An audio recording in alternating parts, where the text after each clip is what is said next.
At this point in the course, we shift from thinking in terms of semantics, which are about meaning and truth, to about proofs. This video is a motivation for why we're going to develop the proof system. Consider this argument. For all x px, for all x px arrow qx, therefore qc. It says that everything is a p.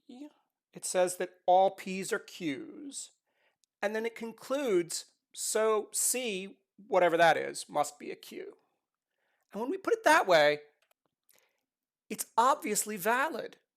I mean, if everything's a P, and if all P's are Q's, then C's got to be a Q. This isn't something we want to try and show in the semantics, though, because it would require showing something about all of the infinitely many possible models. So we might instead think about it this way. Suppose we start out with the premises and accept them as assumptions. We'll number them 1 and 2. Line 1 says for all x px, everything's a p.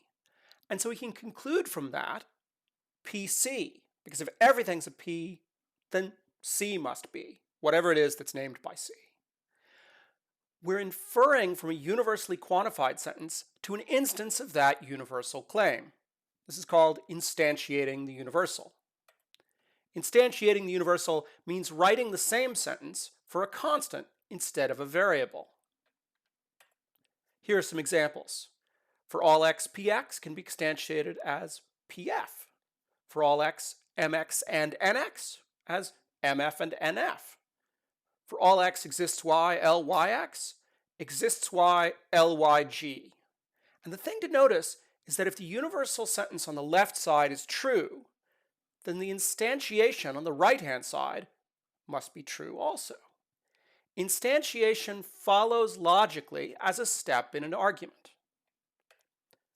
Looking back at our argument, if we've accepted 1 and 2 as premises or assumptions, then 3 follows by instantiation.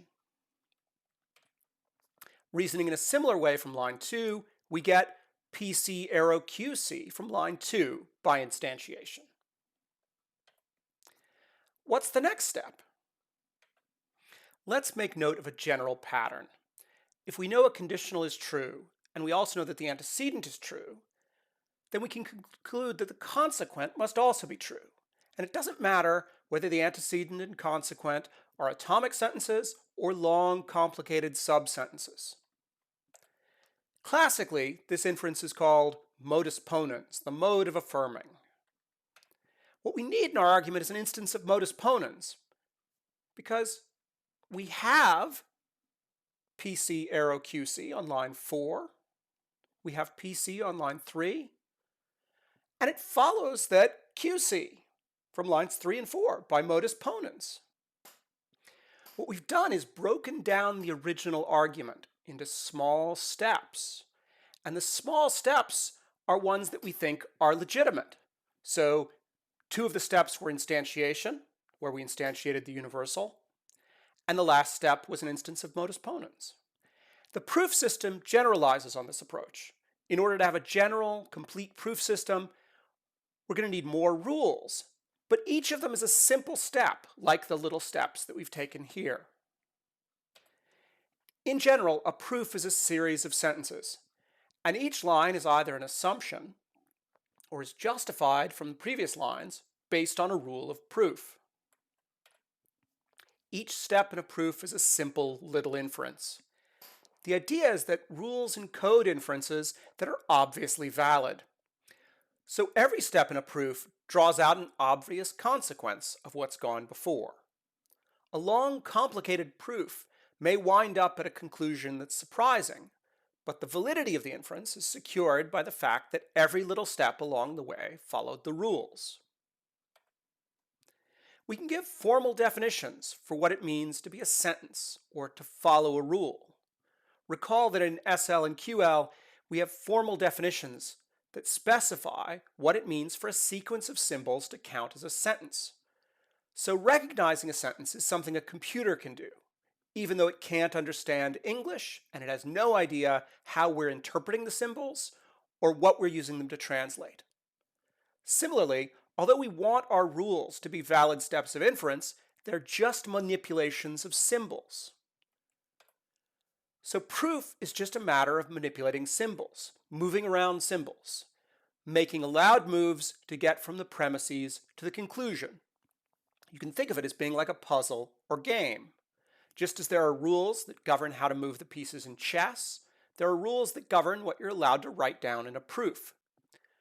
Starting out with the premises, making moves that get to the conclusion is how you win the game. The proof we did earlier will end up looking like this in our proof system for QL. Even without knowing all the details, you can recognize the same structure as the argument we gave earlier. The first two sentences are premises. They're marked off by the horizontal line that indicates the end of the assumptions. And then for every line after that, we have a rule and a reference to earlier lines. Nevertheless, in the next video, we'll start out with a proof system for SL, because the proof system for QL will use all the same rules as the proof system for SL, and it'll just add a few more rules for quantifiers. So in order to understand the basics, we're going to start out with proofs in SL.